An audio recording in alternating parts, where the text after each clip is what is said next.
আমাদের মধ্যে মতানৈক্য হোক, তবে দোয়া করেন মতবিরোধ যেন না হয়। বাংলাদেশ আমাদের সকলের দীর্ঘদিনের বঞ্চনা এবং নিষ্পেষণের পর, ফ্যাসিবাদী শাসনের পর বাংলাদেশ মুক্ত হয়েছে।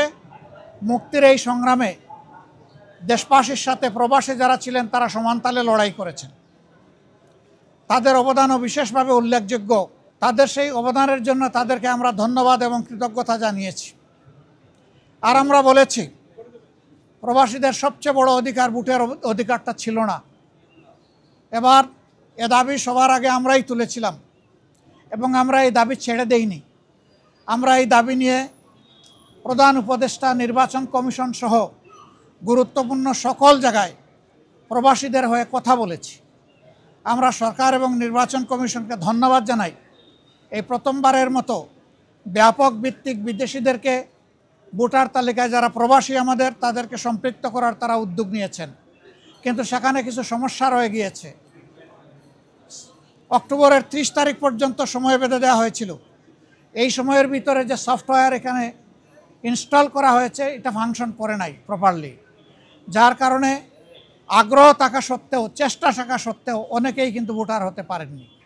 আমাদের দাবি থাকবে নির্বাচন কমিশনের কাছে কমপক্ষে আরও 15 দিন এই সময় বর্ধিত করা হোক এবং যে জটিলতাগুলো রয়েছে সেগুলা সহজ করে তাদেরকে ভোটার হওয়ার সুযোগ তৈরি করে দেওয়া হোক এবং মিলেমিশে দেশে প্রবাসে নিবাসে যারা আছেন আমরা সবাই মিলে সবগুলো হাত একত্রিত করে সবগুলা মেধাকে এক কেন্দ্রে এনে আমরা আমাদের দেশকে নিয়ে ইনশাআল্লাহ আগামীতে সামনে আগাতে চাই। এই জন্য আমরা বলেছি, জাতীয় সংসদ সহ সরকার পরিচালনা এবং দেশ গঠনের সর্বক্ষেত্রে প্রপোর্শনেট হারেই প্রবাসীরা ইনশাআল্লাহ তারা সেখানে অংশগ্রহণ করবেন। তাদের সেই জায়গাটা নিশ্চিত করা হবে ইনশাআল্লাহ। এটা হয়তো সময় লাগবে, এটা আজকেই বললে আজকেই হবে না, কিন্তু এটি আমাদের স্বপ্ন বুনলে একদিন আল্লাহ তাআলা বাস্তবায়ন করবেন ইনশাআল্লাহ। আমরা সেই স্বপ্নের দিকে আগাবো আল্লাহ চাই। আমার সহকর্মীরা আমার উপরে একটা দায়িত্বের ভার অর্পণ করেছে।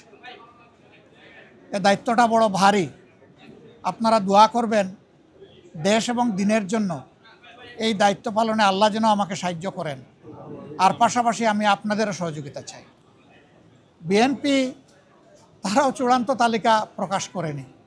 আমি দেখেছি 237টা আসনে তারা তালিকা প্রকাশ করেছেন, আবার প্রশ্নোত্তরে বলেছেন এটি চূড়ান্ত নয়, এর মধ্যেও পরিবর্তন আসতে পারে।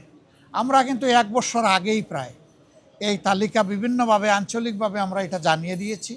চূড়ান্ত তালিকাটা সময় মতো আমরা ইনশাআল্লাহ কেন্দ্রের পক্ষ থেকে ঘোষণা করব।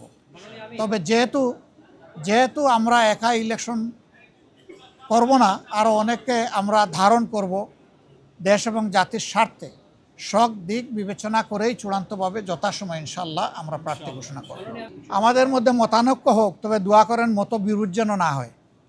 মতের ভিন্নতা থাকবে, এটাই গণতন্ত্রের সৌন্দর্য। সব দল তো এক দল নয়, সবগুলা দল ভিন্ন ভিন্ন, তাদের দৃষ্টিভঙ্গিতেও কিছু পার্থক্য থাকবে, এটাই স্বাভাবিক। আমরা সকলের মতকে শ্রদ্ধার সাথে দেখি।